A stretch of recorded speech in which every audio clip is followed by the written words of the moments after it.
Before we actually click into the search screen and talk about some things there, and are you guys sure it's better with lights on, or do you want me to hit the lights? Maybe the first half can be off. Yeah, I don't know if you can only do half. Just run with it. Just go now. And Just we'll go? see. Okay. All right, so on our home page, we do have something at the top of our screen called the speed bar search, and there's lots of great, wonderful uses for the speed bar. But I will tell you that in training and feedback that I get from agents, address is probably not the best use. Address is probably not the best use for the speed bar search. If you're going to search by an address, you have something on your homepage, a little search widget, and all these widgets on your homepage are customizable. You can put your cursor in the top there in the title bar and left click and drag and drop those around anywhere that you want. But this is what I use for quick address searches. You can put the street number in, and then for the street name, you can use your asterisk, which is the wild card. And that's very important throughout the system that you use the asterisk as your wild card in any field that's dependent upon how the listing agent has typed it in. So street name, subdivision, marketing remarks, we'll talk about some things there in a minute too. The speed bar search is an exact match search, so you can't use the asterisk in the speed bar. And that's where people run into frustrations with an address search because there's so many variables.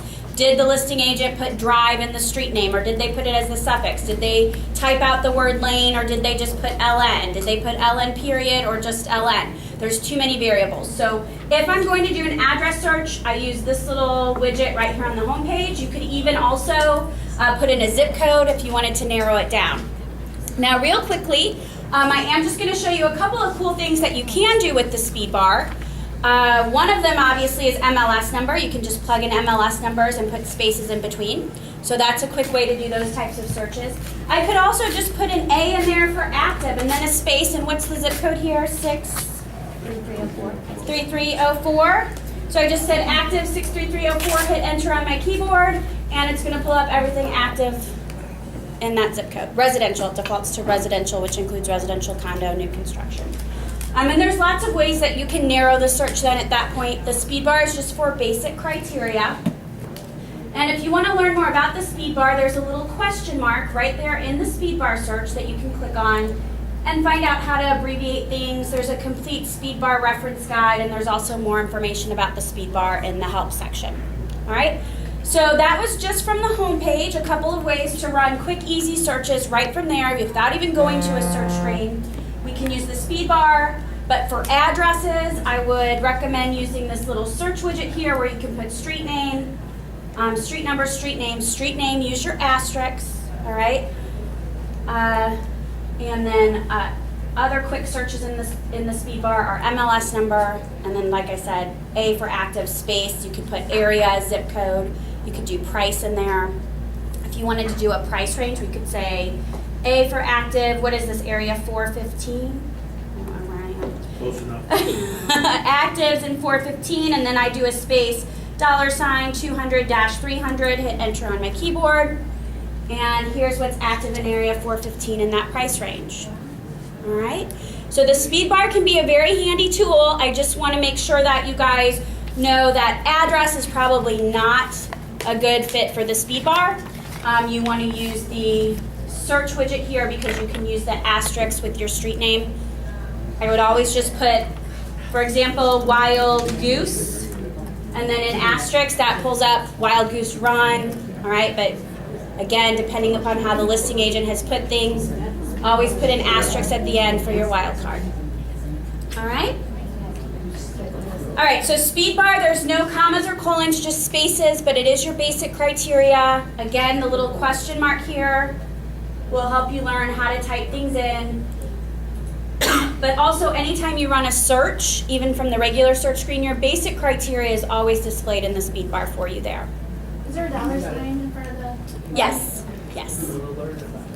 All right, so let's go ahead and go to our actual search screen. So if we want to run a search from there, and I'm just going to stick to residential detail. I don't ever use the quick searches. There's really, people ask what's the difference, and there's just less fields on the quick search than the detail, but they both load fast. I mean, I just always use the detail. I don't really see much use for the quick search. So I'm going to go into the detail screen.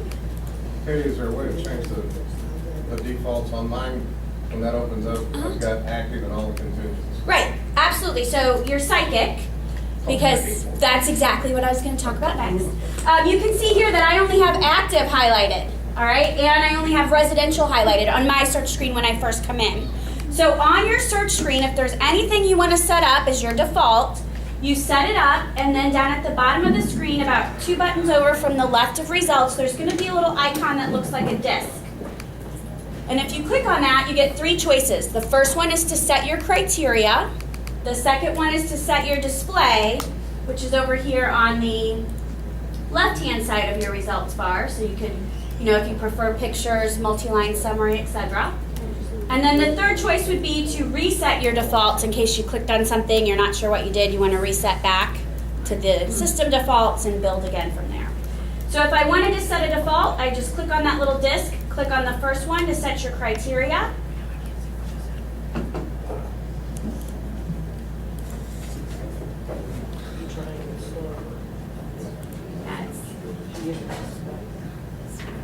And then, like I said, the second option is to set your display. Your screen will just refresh. And then every time you come in, that'll already be set up for you. You can obviously change it, but that will be your defaults. Cool. Okay, so I had a question about lease purchase, and it's funny that you asked that because somebody asked that yesterday. And you have some fields that you can add and remove at the bottom of the screen. So you have all your regular fields that are standard on the screen, and then down at the bottom, if you've never done this before, it will at least say add, right? There'll be a little blue link. Otherwise, it'll say, once you start adding fields, it'll say add and remove, which is what mine says. And I believe the field that you're going to be looking for is selling terms. Right? There's 2 fields, and this is what gets a little confusing for people. There's financing and there's selling terms. Financing is actually a field for sold properties. So you don't fill out financing until you're closing out the property and you're saying, okay, this is the financing that was used to sell the home. So selling terms is where you would find an option for lease purchase. So if I scroll down and I just click on lease purchase.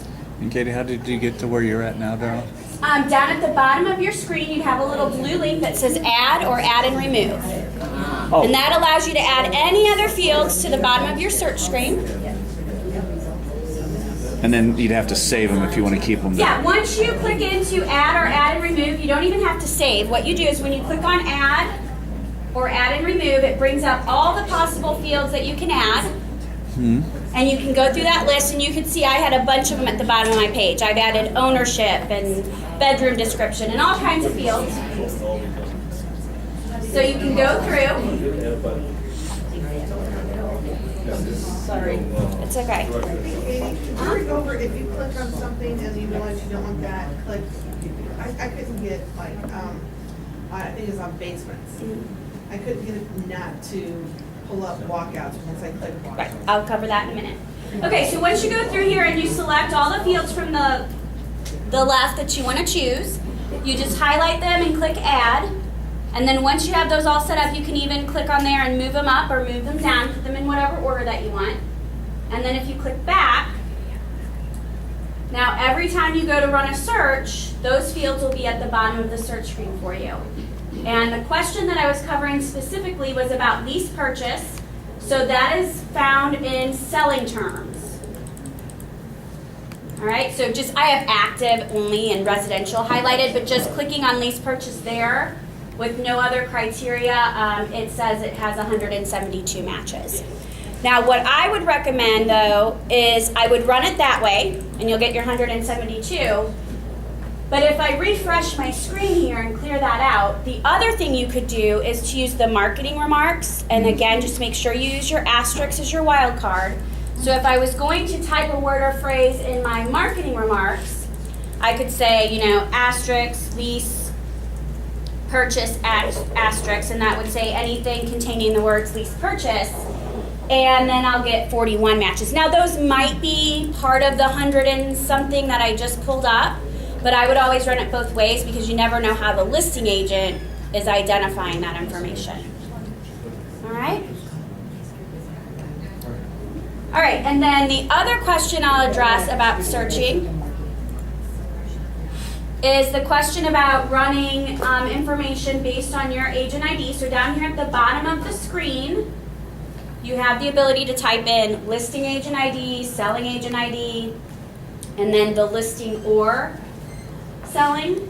So if you wanted both sides, all right, what I listed, what I've sold, etc., that's where you put in your agent ID. Put your own number in there? Yeah, I mean, if that's what you're trying to pull up. Now, the other thing you can do, because somebody said something about, well, what if I want to pull like year-to-date information? So I'll cover the one more question about searching page real quick, and then we're going to go into the stats screen, and I'm going to show you some things there where you could do the same sort of thing. You could put your agent ID in, but with the stats, you have the ability to save it as a quick link on your homepage, and then anytime you want, you could just, with the click of a button, say, here's my activity year to date based on whatever criteria you want. All right? So the other question we had about the search screen is if I make multiple choices, I click on something and then I didn't mean to click on it, or I want to remove one of my selections. And that is the control key. The control key is your buddy in the system. So if I'm in basement and I just start checking multiple things and then I say, oh, I didn't mean to check that, you just hold down your control key to unselect as well. All right, so control key is your buddy, asterisk is your wild card. Those are two very important things when searching in this system. Do you have a question about that, Jeff? What's your control key? Control key on your keyboard, that's your buddy. That's to make multiple selections. So, or if I click on something and I'm like, oops, I didn't mean to click on that, hold down control key and unselect. Okay, thanks, sorry. Oh, that's okay. I could tell you were deep in thought there. I was That's like, deep in what thought. is he saying? More like what I meant. Oops, you did it. Oops, I did it again. Are you going to go over how to, is there some way you can do an alert, like that you have your settings in there, and then whenever something new comes to that setting, then you can be alerted to that, or do you have to go check every day so it's all set? Absolutely. We'll talk about that in just a minute. So I'll come right back to that.